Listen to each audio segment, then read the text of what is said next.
चलिए आज पढ़ना हमें topic that is finding the solution of a quadratic polynomial. Finding the solution of a quadratic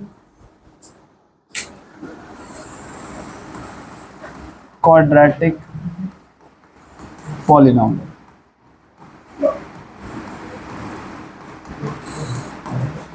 quadratic polynomial का solution कैसे देख, सोल्यूशन के माने क्या है, वैल्यूज ऑफ द वेरिएबल, मतलब जो x का वैल्यू होगा ax square plus bx plus c, यह आपके पास एक जनरल क्वाड्रेटिक पॉलिनोमियल है ना सर। सो आपको यहाँ पे किसके वैल्यूज निकालने हैं, you are suppose to find the value of x के दो वैल्यूज हो गए, लेट्स सपोज अल्फा और जिनको हम क्या कहते हैं सर रूट्स, या दूसरा नाम आप क्या कहते हैं इनको जीरोस। अब इसका सॉल्यूशन निकालने के लिए हमारे पास एक तरीका है जिसको आप कहते हो स्प्लिटिंग द मिडिल टर्म। क्या कहते हैं, स्प्लिटिंग। स्प्लिटिंग क्या स्पेलिंग है, SPLITTING, ये है ना स्प्लिटिंग जो भी है द मिडिल टर्म, समझ आ गया ना। मिडिल टर्म मतलब बीच वाली टर्म को तोड़ देना, ठीक है ना, मतलब ताकि आपके पास यहाँ फैक्टर्स आए। जब इसको तोड़ोगे आपके पास यहाँ फैक्टर्स आ जाएंगे, वो फैक्टर्स को इक्वेट किसके साथ करोगे, जीरो। वहीं से आपके पास x के दो वैल्यूज निकलेंगे, one is alpha and another one it is beta. And कैसे उसको करते हैं सीखो। सपोज आपके पास सवाल देख के है, लाइक आपके एक्सरसाइज में भी गिवन है, मान लीजिए p ऑफ x का वैल्यू आपके पास गिवन है, it's given to be x square minus 2x minus 8, let suppose ये आपके पास है। So what you have to do, आपको क्या करना पड़ेगा, देखो आपको पहले स्प्लिटिंग द मिडिल टर्म के लिए कांस्टेंट टर्म जो है दैट इज -8 और coefficient of x square that is 1, इन दोनों को मल्टीप्लाई कर दो। मल्टीप्लाई करके क्या आया आंसर, -8। अब -8 के आपको फैक्टर्स निकालने हैं। क्या निकालने हैं, वो फैक्टर्स का जमा या सब्ट्रैक्शन, एडिशन या सब्ट्रैक्शन, वो मिडिल टर्म के बराबर आना चाहिए। बता दो फैक्टर्स क्या क्या आ जाएंगे -8 के, 4 2 और 8। सो 4 एक होगा आपके पास -4 इंटू 2 कितना आने वाला है, -8 है ना। 4 2 और 8 -8 आ जाएगा। अब मुझे बोलो ये -4 एक फैक्टर है इसका और -2, इनको ऐड करूं क्या, इनको सब्ट्रैक्ट करूं, क्या करूं ताकि वो मिडिल टर्म के बराबर आ जाए। देखो -4 प्लस 2 कितना आता है, तो ये सही है। अब मेरे पास -2x जरूरत है, तो मैं इसको ऐसे लिख दूं, it will be equal to x square minus 4x plus 2x minus 8, है ना सर। ये आपके पास p ऑफ x का वैल्यू निकलने वाला है, ठीक है। ये आपने तोड़ा किसको, बीच वाली टर्म को। You write this middle term as a sum of the two factor, जो आपके पास कैसे ऑब्टेन हुए, जब आपने कांस्टेंट टर्म को और कोएफिशिएंट ऑफ x स्क्वायर को आपस में क्या किया, मल्टीप्लाई, ठीक। अब देखो इन दोनों में से क्या कॉमन निकलेगा, x। अब इन दोनों में से x निकला, यहां क्या बचा x और यहां क्या बचेगा, -4। इन दोनों में से क्या निकले कॉमन, 2 प्लस 2, यहां क्या बचा है x, 2 4 और 8, यहां 4 बचा। अब ये टर्म और ये टर्म, इन दोनों में से क्या कॉमन निकलेगा, x माइनस 4, है ना। यहां x माइनस 4 तो निकला, यहां क्या बचा x, यहां x माइनस 4 तो निकला, यहां क्या बचा 2, है ना। ये p ऑफ x। अब ये इसके फैक्टर्स है, हमें अगर जीरोस निकालने होते हैं तो हम क्या करते हैं, पूरी पॉलिनोमियल को इक्वेट किसके बराबर, 0। तो इसका मतलब ये है फॉर जीरोस, ऐसे लिखोगे फॉर जीरोस, तो ये p ऑफ x का वैल्यू किसके बराबर होना चाहिए सर, 0 होना चाहिए ना। जब भी वो वैल्यूज डालोगे x के, आपके पास पूरी पॉलिनोमियल किसके बराबर इक्वेट होगी सर, 0। तो आपके पास क्या निकला है, p of x x -4 into x plus 2, इसका वैल्यू क्या आया सर। सो दो चीजों का प्रोडक्ट कब 0 होगा, दो चीजों का प्रोडक्ट कब 0 होगा, जब दोनों में से एक 0 होगा या दोनों 0। Suppose 0 into something 0, 0 into 0 is 0, तो मैं कहूंगा इन दोनों में से एक 0 है ना सर। इधर या तो आपके पास x माइनस 4 0 के बराबर है, या तो x प्लस 2 0 के बराबर, यही है ना पॉसिबिलिटी, और मत है। सो अगर x माइनस 4 0 है तो x का वैल्यू क्या निकलेगा, +4। अगर x प्लस 2 0 है तो x का वैल्यू -2 निकलने वाला है। सो देयरफॉर आपके पास x के जो दो वैल्यूज निकले, 4 और -2, these are the two zeros of a polynomial, दो जीरोस आपके पास यहाँ ऑब्टेन हो। ठीक, आई बात समझ। आप इसको वेरीफाई भी कर सकते हैं, क्यों ना आपके सवाल में लिखा भी है verify the relationship between them. मतलब वो कौन सी रिलेशनशिप है? एक है सम ऑफ जीरोस, दूसरा क्या है? Product of zero. जरा बता दो क्या रिलेशनशिप है? सम ऑफ जीरोस। क्या निकलेगा हमारे हिसाब से? जीरो क्या निकला? एक तो निकला 4 और -2। 4 को ऐड करो -2 के साथ, आंसर क्या आने वाला है? 4 - 2 = 2। लेकिन फॉर्मूला के हिसाब से क्या आने वाला है? Minus time is coefficient of x upon coefficient of x square. अब बता दो, माइनस है, कोफिशिएंट ऑफ x कितना है हमारे यहाँ क्या? Coefficient of x -2, not 2, it is -2। ठीक है, इट इज -2। आपकी क्लास इधर है, -2। कोफिशिएंट ऑफ x स्क्वायर का वैल्यू 1 है ना सर? -2 इंटू -1 कितना आ जाएगा? +2। तो ये आपके पास आंसर कितना आने वाला है? 2। तो देखो ये वेरीफाई हो गया। अब इस तरह देखो प्रोडक्ट ऑफ जीरोस, दो जीरोस का प्रोडक्ट क्या निकला? एक -4, दूसरा क्या निकला? 2। 4 2 और 8, तो ओवरऑल में -8। अब इसी तरह ये किसके बराबर होता है? Constant term by coefficient of x square. Constant term कितनी है आपके पास? देखो उधर -8, ठीक है, इसमें पूर्वाना विद साइन आपको बोलना है।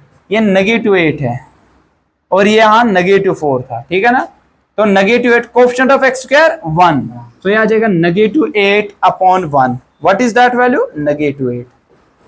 हो गया ना वेरीफाई? तो आपसे यही पूछा जाएगा कि आपके पास ऑब्टेन करो इसके जीरोस और वेरीफाई करो इनके दरमियान रिलेशनशिप।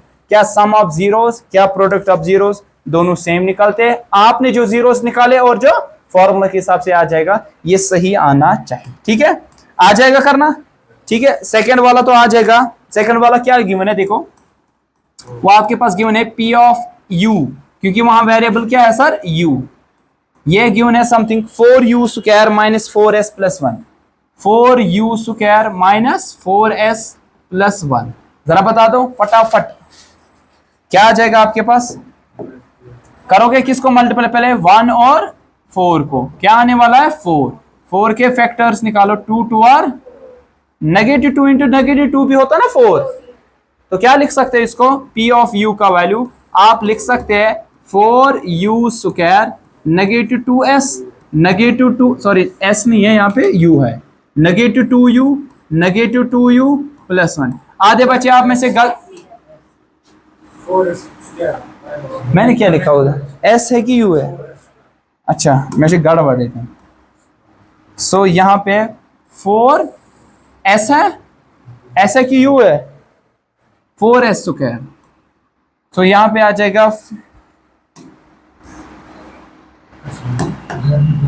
क्या आना चाहिए? 4s square -2s plus 1। ठीक है, आधे बच्चे गड़बड़ ये भी कर रहे थे, करा माइनस इंटू माइनस को प्लस, ये नहीं, वो यहाँ पे एडिशन है, यहाँ मल्टीप्लीकेशन नहीं है। इट इज -2s, टोटल कितना आ जाएगा? -4s आ जाएगा।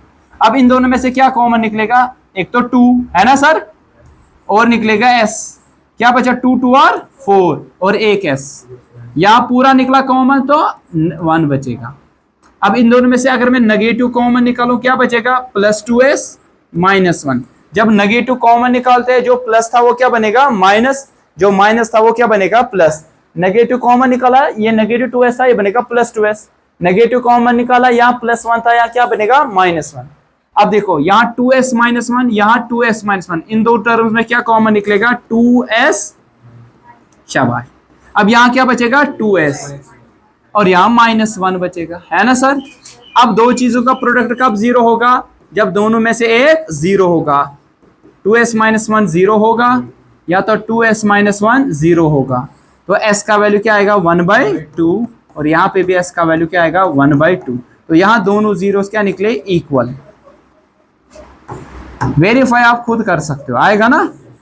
वेरीफाई आप कर सकते हो, ठीक है। अच्छा जरा इसका बता दो, t² - 15, यह आपके पास एक गिवन है P ऑफ t, यहाँ वेरिएबल t है, क्या था? t² - 15। इसको कैसे करें? शाबाश, इसको कैसे करें? क्या करोगे? शाबाश, क्या आइडेंटिटी? तो b क्या रखोगे? आपने बोला कि ऐसे रखेंगे t square minus under root 15 का स्क्वायर, ये रखोगे ना। लेकिन इससे आसान भी तरीका डायरेक्ट कर दो ऐसे, ये भी सही है, आपका कहना सही है आपका। अब ऐसे भी कर सकते हो ना, ये पी ऑफ टी किसके बराबर होगा sir, 0। So T square minus 15 का वैल्यू कितना होगा सर, 0। सो टी स्क्वायर का वैल्यू 15 है ना सर। तो टी का वैल्यू आएगा, इस पे रूट चढ़ेगा, वो भी प्लस माइनस है ना।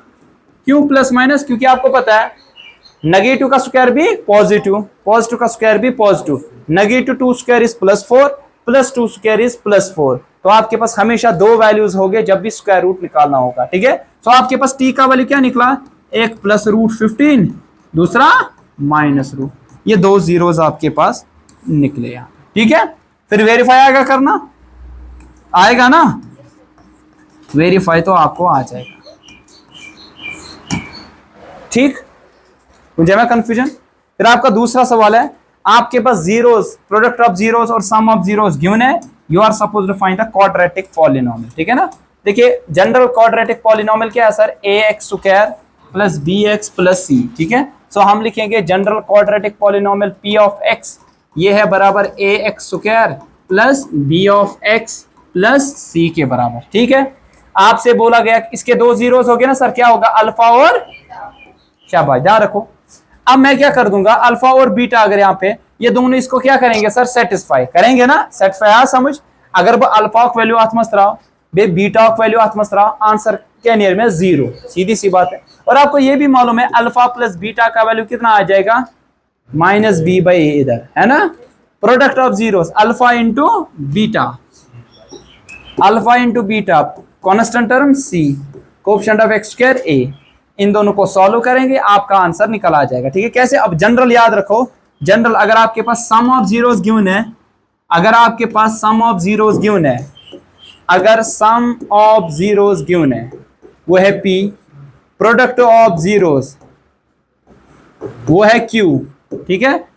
तो आपके पास क्वाड्रेटिक पॉलिनोमियल क्या होगी, रिमेंबर दैट, क्या होगी, it's equal to x square minus sum of zeros into x plus product of zero, simple, ठीक है।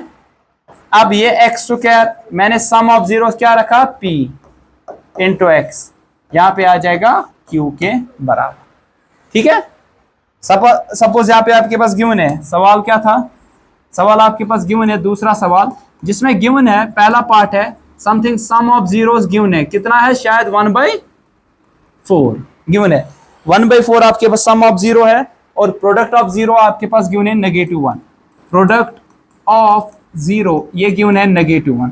बता दो क्वाड्रेटिक पॉलिनोमियल क्या आने वाला, बता दो क्या आ जाएगा quadratic polynomial, p of x क्या आएगा, x square minus sum of zeros, वो क्या है 1/4 into x plus product of zero, that is -1, ठीक है। अब क्या होगा, ये 4 मल्टीप्लाई कर दो, आएगा 4x स्क्वायर, इसको मल्टीप्लाई करेंगे कैंसिल हो जाएगा, है ना, इसको करेंगे तो -4, ये आपके पास क्वाड्रेटिक पॉलिनोमियल आ जाएगा, ठीक है। ये ना समझ, क्या कहां नहीं आया, अच्छा तीस मा गोस, तीसर गोस मैं तो तशी तगान